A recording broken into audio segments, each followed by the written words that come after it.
Assalamualaikum warahmatullahi wabarakatuh. Kembali di Algensip. Oke, di video kali ini kita bakal berkenalan dengan constraint. To the point, apa itu constraint? Constraint adalah aturan pada tabel ya. Aturan pada tabel. Atau bisa kita sebut kontrak pada tabel. Nah, constraint sendiri itu terpasang di kolom ya. Terpasang di kolom. Jadi, kolom A mempunyai constraint apa, kolom B mempunyai constraint apa, dan seterusnya. Di video kali ini, kita berkenalan dengan 3 constraint. Yang pertama, not null, primary key, dan unique key. Nah, 3 constraint ini yang sering dijumpai di sebuah tabel. Yang pertama adalah not null. Not null dari bahasa not dan null. Not itu enggak ya. Null itu null. Jadi not null itu enggak boleh null. Jadi apa itu null? Null itu artinya boleh enggak diisi. Nah, artinya kolom yang mempunyai constraint not null itu harus diisi. Jadi enggak boleh enggak diisi. Kita ambil contoh, misalnya nama. Nama mewakili sebuah data ya. Nama mewakili sebuah data. Apabila kita tidak memasang constraint not null pada sebuah kolom nama, maka akan terjadi saat penginputan data atau penambahan data, kita nggak ngisi nama pun akan masuk datanya. Nggak ada error sama sekali. Berbeda dengan kita memasang not null pada kolom nama ya.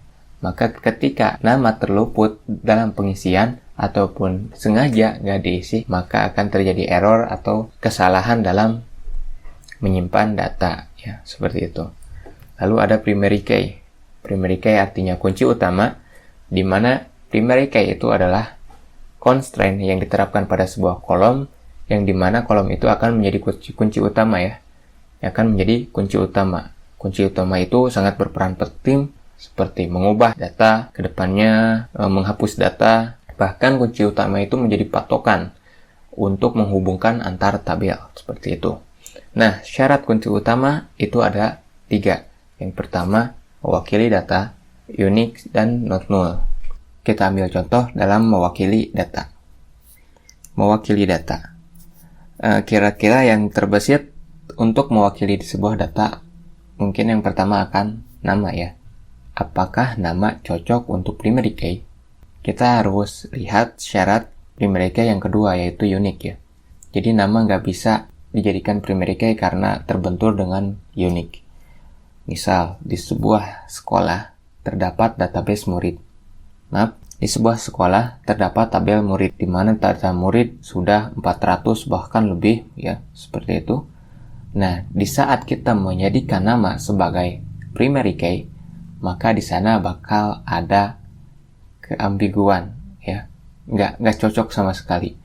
Karena mungkin akan ada nama yang sama dari setiap murid. Misal Denny banyak Denny ya. Denny banyak Denny.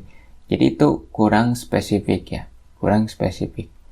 Maka dari itu biasanya untuk primary key itu harus unik. Maka dari itu untuk primary key harus unik.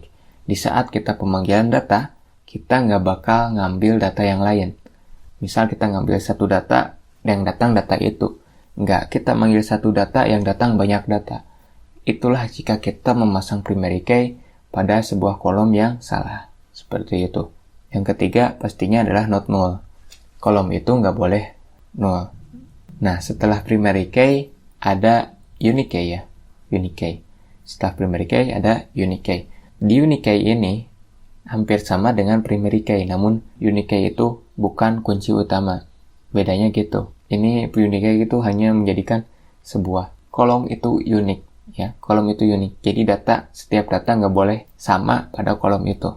Seperti kolom username. Setiap user harus beda username-nya ya. Username-nya beda. Ataupun NIS. Pasti setiap siswa NIS-nya berbeda. Seperti itu. Jadi bedanya seperti itu. Unique key itu hanya unik aja. Hanya unik aja. Jadi nggak bisa dijadikan patokan utama. Jadi bukan patokan utama seperti itu. Masuk ke struktur constraint. Setelah kita tahu dari 3 itu, maka struktur constraint itu adalah cara penerapan constraint ya. Cara penerapannya itu sama seperti ya nambah sedikit ya dari pembuatan tabel. Seperti ini, create tabel, nama tabelnya apa, kolom, data tipe, lalu masukkan constraint-nya di sana.